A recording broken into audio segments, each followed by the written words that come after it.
Chers auditeurs, bienvenue dans une nouvelle histoire qui va vous glacer le sang. Préparez-vous à plonger au cœur d'un mystère qui a défié le temps, une énigme qui a hanté une petite communauté américaine pendant plus de 15 ans. C'est le récit d'une disparition, d'une enquête entachée d'erreurs et d'une vérité enfouie si profondément qu'elle semblait à jamais perdue. Une vérité si choquante qu'elle a brisé des cœurs et détruit des vies. Restez avec nous, car l'histoire de Jessica Disson est bien plus qu'une simple affaire criminelle. C'est un thriller haletant où chaque détail compte et où le monstre se cachait sous le masque de la familiarité.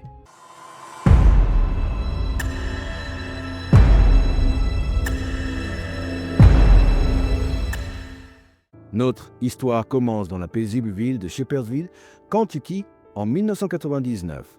C'est là que vivait Jessica Disson, une jeune femme de 17 ans pleine d'entrain. Née le 2 mai 1982, Jessica était la fille aînée, habituée à aider ses parents à prendre soin de ses deux jeunes frères. Indépendante et studieuse, elle cumulait un petit boulot dans un restaurant local pour économiser en vue de sa première voiture, une Pontiac rouge qu'elle avait tant rêvé. Ses notes étaient excellentes et elle se voyait déjà comptable après l'université. Elle venait de commencer sa dernière année de lycée. Comble du bonheur, elle sortait avec un garçon qui la rendait folle de joie. La vie lui souriait, ou du moins, c'est ce qu'il semblait. Le vendredi 10 septembre 1999, la journée de Jessica a commencé comme n'importe quelle autre. Ses parents sont partis travailler tôt, ses jeunes frères sont allés à l'arrêt de bus pour l'école, la laissant seule à la maison. Elle devait prendre sa Pontiac pour se rendre à ses cours peu après. Mais aux alentours de midi, lorsque sa mère est rentrée, un détail a immédiatement attiré son attention. La voiture de Jessica était garée devant la maison.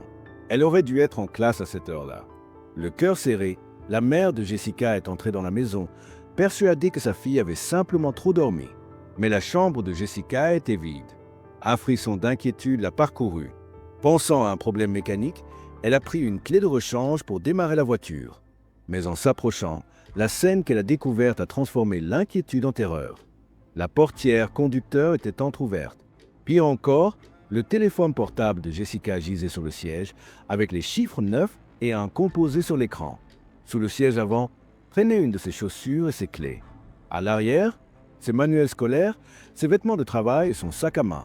Il était évident que quelqu'un avait tenté d'appeler le 911 sans pouvoir terminer l'appel. Jessica, si organisée, n'aurait jamais laissé toutes ses affaires ainsi, ni marché des kilomètres à pied jusqu'à l'école. Les parents ont appelé l'école et le verdict est tombé. Jessica n'avait pas assisté au cours.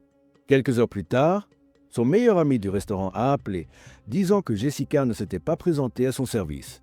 L'alarme était maximale. Les parents de Jessica ont immédiatement contacté la police, craignant le pire. Mais ce qu'ils ont rencontré était une indifférence glaçante. Le shérif a simplement suggéré que Jessica s'était probablement enfuie et reviendrait d'elle-même. Il n'a même pas tenu compte du téléphone avec un début d'appel au 911, ni de la chaussure manquante qui rendait improbable une longue marche. Malgré leurs supplications, le shérif a refusé d'ouvrir une enquête. Désespérés, les parents de Jessica ont décidé de prendre les choses en main. Ils ont contacté tous leurs proches, amis et connaissances. Personne n'avait vu Jessica. Ensemble, ils ont fouillé la ville, sans succès. Le lendemain matin, ils sont retournés voir le shérif. Face à leur persévérance, il a dépêché 2 officiers pour inspecter la voiture de Jessica. Mais la négligence a frappé de nouveau. Les officiers ont examiné le véhicule sans gants, touchant tout à main nue, compromettant d'éventuelles preuves. Ils n'ont même pas vérifié la chambre de Jessica, pourtant une procédure standard. Déçus par les forces de l'ordre, les parents de Jessica ont sollicité l'aide des médias locaux et ont distribué des flyers. La recherche a été menée par le père de Jessica et son frère, Stanley, qui connaissait bien la région. Craignant le pire, ils ont concentré leurs efforts près d'une rivière locale, une zone réputée pour être fréquentée par des trafiquants de drogue et des criminels en raison de son isolement. Mais après des heures de recherche dans ce terrain difficile, aucune trace de Jessica. Le matin suivant, un événement étrange est venu ajouter à l'angoisse. Le jeune frère de Jessica, jouant dans le jardin, a couru à l'intérieur, affirmant avoir entendu un cri à l'aide qui ressemblait à la voix de sa sœur. Le père de Jessica a saisi son fusil et s'est précipité dehors. Stanley, son frère, est arrivé au même moment et les a rejoints dans la recherche. C'est alors qu'ils ont remarqué de la fumée s'élever de la propriété voisine, celle de Davy Brooks, un homme de 40 ans. En s'approchant, ils l'ont vu brûler quelque chose qui ressemblait à des vêtements. Très méfiant, le père de Jessica a demandé à Brooks l'autorisation de fouiller sa ferme, mais Brooks a refusé catégoriquement. Ce n'était pas la seule chose bizarre concernant Brooks. Avant la disparition de Jessica, les familles entretenaient des relations normales. Mais peu après, Brooks a commencé à se comporter étrangement, conduisant régulièrement lentement devant leur maison, les fixant avec un sourire sinistre. Les parents de Jessica ont également reçu des appels téléphoniques mystérieux où un homme inconnu restait silencieux, ne faisant que respirer lourdement. Ils ont suspecté Brooks sans comprendre la raison d'un tel comportement. Après avoir vu Brooks brûler des vêtements, les parents de Jessica ont de nouveau contacté la police. Ils ont partagé leurs observations, demandant aux officiers de se rendre chez Brooks avec des chiens pisteurs. Les chiens ont été menés à la fosse de feu sur la propriété de Brooks, mais aucune preuve substantielle n'y a été trouvée. Cependant, les chiens ont également découvert des gants noirs dans un des hangars, signalant une odeur associée à la décomposition. Malgré le comportement de plus en plus suspect de Brooks, la police a de nouveau échoué à le relier à la disparition de Jessica. Face à l'inertie de la police locale, le père de Jessica a décidé de contacter le FBI. Généralement réticent à ouvrir des enquêtes uniquement sur des appels de proches, le FBI a cette fois-ci décidé de s'impliquer immédiatement, évaluant la gravité des faits. À partir de ce moment, une véritable enquête a commencé. Les agents du FBI ont recueilli des empreintes digitales dans la chambre de Jessica et sa voiture. Ils ont saisi toutes les preuves potentielles pour analyse et les ont envoyées au laboratoire. Des recherches terrestres approfondies ont été organisées, utilisant des hélicoptères et mobilisant des volontaires. Ils ont même minutieusement examiné le fond de l'étang près de la maison de Jessica. Puis, une découverte alarmante a été faite sur la ferme de Brooks. Dans un hangar, les agents du FBI ont trouvé une photo imprimée de Jessica. Cette découverte troublante a renforcé les soupçons des détectives quant à l'implication de Brooks. Son frère, Joseph, s'est également montré étrange lors de la fouille. Pourtant, malgré ces indices, aucune preuve matérielle suffisamment solide pour arrêter les frères n'a été trouvée. Les enquêteurs étaient presque certains que Jessica n'était plus en vie. Le 27 septembre, 17 jours après sa disparition, la police a reçu un appel. Une femme conduisant près de la rivière, là où le père de Jessica avait cherché, a aperçu quelque chose d'étrange près d'un arbre. En s'approchant, elle a réalisé que c'était un corps humain et a immédiatement appelé la police. Les agents du FBI sont arrivés sur les lieux et ont découvert le corps sans vie d'une jeune femme, à qui il manquait des doigts et des membres. Une corde avec des traces de peinture rouge et argentée était attachée autour de ses jambes et des parties de ses vêtements manquaient, suggérant une agression sexuelle. L'état de décomposition a avancé rendait l'identification difficile. Un officier s'est rendu chez les parents de Jessica. Le père n'a pas pu se résoudre à regarder sa fille décédée, mais la mère a accepté. Sur les lieux, elle n'a d'abord pas reconnu le corps, mais son regard est tombé sur un petit tatouage de papillon, identique à celui de sa fille situé au même endroit. Plus tard, des experts médicaux ont confirmé l'identité et déterminé que la cause du décès était la strangulation. De nombreuses ecchymoses ont été trouvées sur son corps et les experts ont révélé que ses membres et doigts avaient été détachés post-mortem. Le fait le plus dévastateur, Jessica était restée en vie pendant environ 3 jours après sa disparition. Cela signifiait que la police avait eu une chance de la sauver, mais n'avait entrepris aucune action concrète. Après la découverte du corps, le FBI a réinterrogé David Brooks. Cette fois, il a changé son histoire. Lors de leur première conversation, il avait affirmé avoir vu Jessica près de sa maison le matin de sa disparition. Maintenant, il prétendait n'avoir rien vu du tout ce jour-là, étant resté au lit avec sa femme. Son épouse a contredit son témoignage. Le FBI a continué à le presser, lui demandant ce qu'il ferait s'il trouvait ses empreintes digitales sur le corps de la victime. Bien qu'aucune preuve de ce type n'ait été trouvée, la réponse de Brooks fut extrêmement suspecte. Il a dit qu'il devrait tout avouer dans ce cas. Plus tard, il a échoué à un test polygraphique et le FBI a décidé de l'arrêter. Le procès a commencé en janvier 2003. L'avocat de Brooks a insisté sur l'absence totale de preuves directes, plaidant l'innocence de son client. Un autre détail troublant a été révélé pendant le procès. Les membres manquants de la victime avaient été placés dans des conteneurs spéciaux par les enquêteurs et remis à la police locale. Ignorant les étiquettes indiquant de les conserver au réfrigérateur, la police les a laissés à température ambiante, provoquant une décomposition extensive. Ainsi, toute preuve potentielle, y compris des traces d'ADN du tueur, a été irrémédiablement perdue à cause de cette erreur. En fin de compte, les jurés n'ont pu parvenir à une décision unanime et David Brooks a été libéré. Pour les parents de Jessica, ce fut un coup dévastateur. Ils ne doutaient presque pas que Brooks était derrière le meurtre de leur fille. Ils avaient le sentiment que si la police avait pris son travail plus au sérieux, Jessica aurait pu être sauvée. Leur espoir d'obtenir justice s'est éteint. L'affaire Jessica Disson est restée non résolue pendant des années et a finalement été presque entièrement abandonnée. Mais en 2012, une nouvelle détective, Lynette, a rejoint le département de police local. Elle a été chargée d'enquêter sur les affaires non résolues et son attention s'est immédiatement portée sur le meurtre de Jessica. En examinant les dossiers, elle a été choquée par la négligence de ses prédécesseurs. La plupart des documents étaient remplis d'erreurs, manquant de références aux conversations avec les parties impliquées, et les preuves n'étaient pas correctement documentées. En d'autres termes, l'affaire avait été si mal gérée qu'elle a dû, pour l'essentiel, reprendre l'enquête à zéro 13 ans après le meurtre. Sa première étape a été de parler avec la famille de Jessica. L'un de ses frères, maintenant adulte, vivant séparément de ses parents, lui a remis une boîte contenant les affaires de Jessica de sa voiture. Il les avait conservées depuis que la police les avait rendues à la famille. Une fois de plus, Hunt a été stupéfaite de la façon dont ses collègues avaient manipulé les preuves, ne les stockant pas correctement selon le protocole. Après tant d'années, il était peu probable que ces objets l'aident, mais elle a diligentement continué à examiner tout ce qu'elle pouvait trouver. Bientôt, elle a découvert un détail intéressant parmi les documents, le rapport d'examen médical de Brooks. Il indiquait que son QI n'était que de 61, ce qui est très bas. Cela a soulevé des inquiétudes quant à toutes les actions de la police, y compris les interrogatoires de Brooks. Étant donné son QI significativement bas, il pourrait ne pas avoir pleinement compris la plupart des questions et avoir donné des réponses moins qu'adéquates. Tout cela a conduit Hunt à considérer que l'homme pourrait n'avoir aucun lien avec l'affaire, son comportement étrange pouvant facilement s'expliquer par son QI extrêmement faible.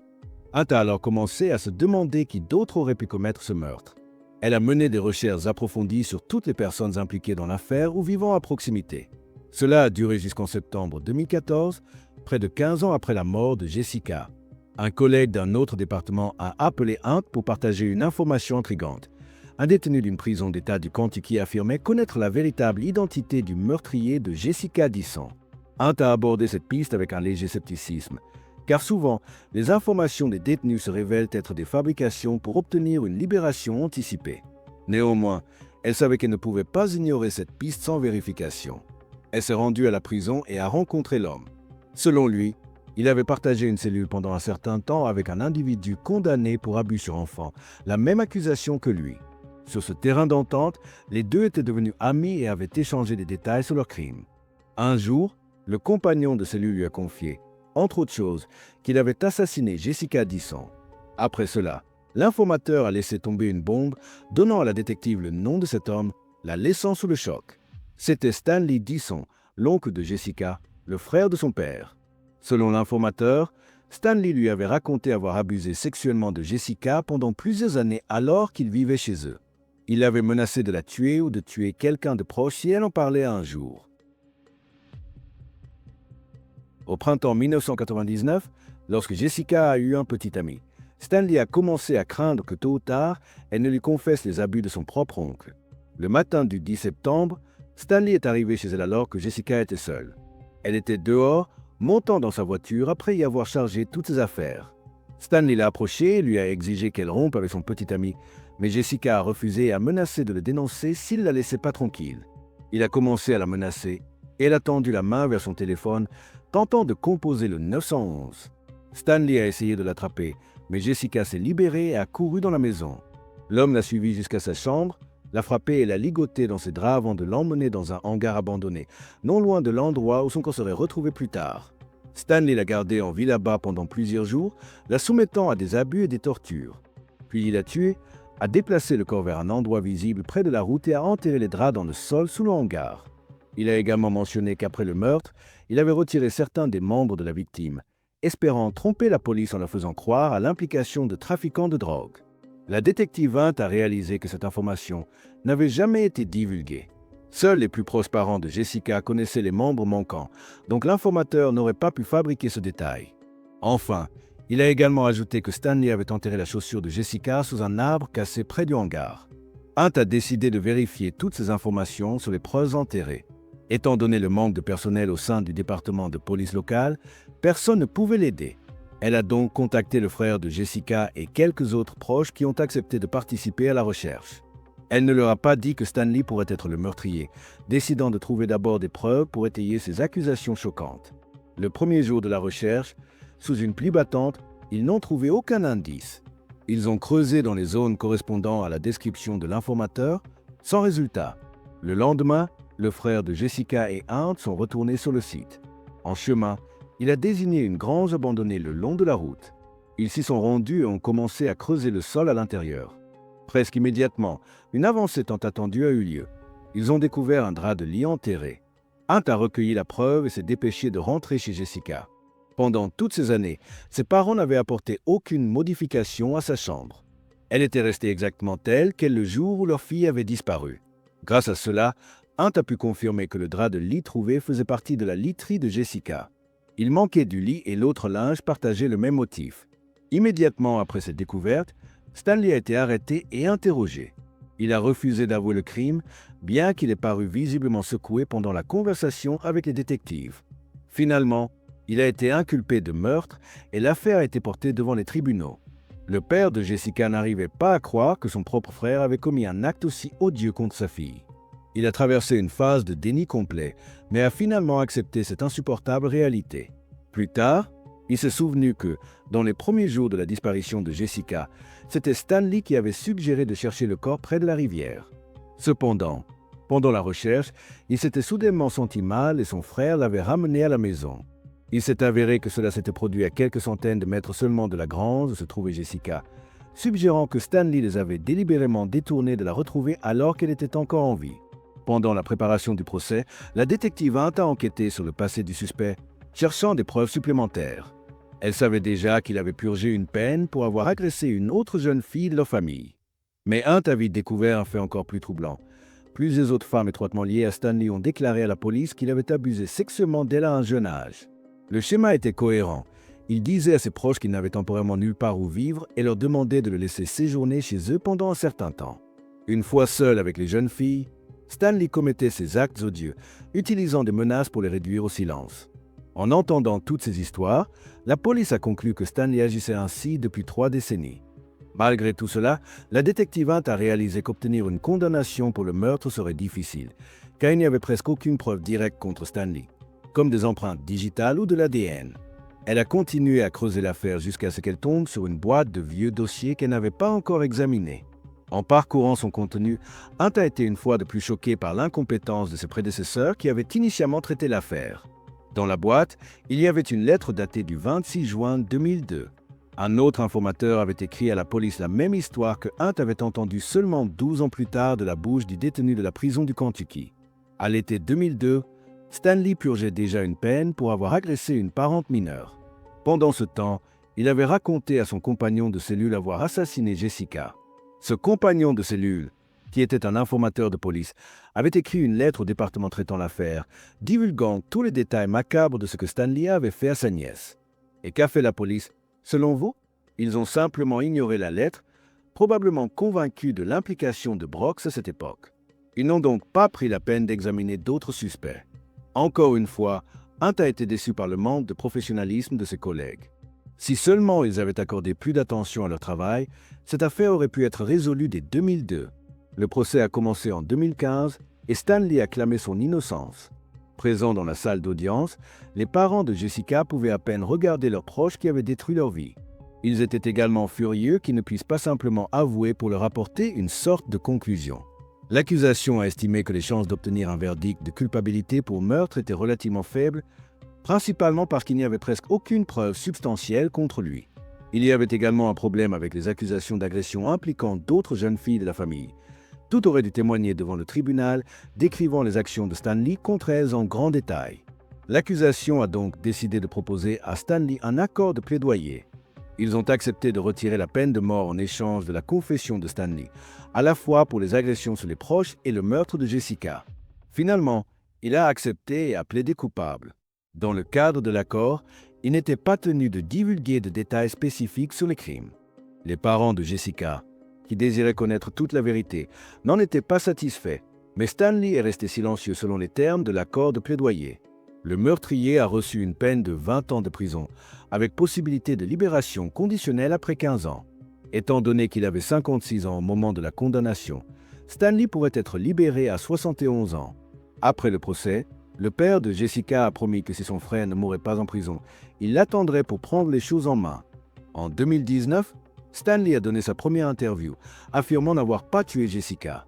Selon lui, il était au travail ce matin-là, mais cela était impossible à vérifier après 2 décennies. Il ne pouvait pas non plus expliquer comment 2 informateurs sans lien entre eux avaient pu raconter des histoires identiques, y compris des détails connus uniquement du meurtrier, comme le lieu d'enterrement des draps de lit. Quant à David Brooks, les détectives n'excluent toujours pas sa potentielle implication mineure dans l'affaire. Stanley le connaissait et aurait pu lui demander de l'aide pour se débarrasser des affaires de la victime. Étant donné le faible QI de Brooks, il pourrait ne pas avoir pleinement compris toute la situation. Il est possible qu'il ait brûlé les vêtements de la jeune fille dans le feu et que Stanley lui ait remis les gants avec l'odeur du corps que les chiens avaient détecté. Il est également possible qu'il ait laissé la photo de Jessica dans le hangar de Stanley pour l'incriminer. Cependant, la vérité pourrait ne jamais être entièrement révélée, car Brooks est décédé en 2021 des suites de problèmes cardiaques. L'histoire de Jessica Disson est un triste rappel des conséquences dévastatrices de la négligence et de la violence et de la quête inlassable de justice. Ce n'est pas seulement l'histoire d'une jeune vie tragiquement fauchée, mais aussi celle d'un système judiciaire qui a failli, de preuves mal gérées et d'un crime horrible commis par quelqu'un en qui la victime avait confiance. Elle souligne l'importance cruciale de chaque détail dans une enquête et le dévouement inébranlable de ceux qui refusent d'abandonner, même après des décennies. La justice, pour Jessica, est arrivée trop tard, mais elle est arrivée révélant la véritable face du monstre qui se cachait à la vue de tous. C'est une histoire qui nous rappelle que parfois, le mal le plus profond ne vient pas des ombres lointaines, mais des recoins les plus sombres de nos propres familles.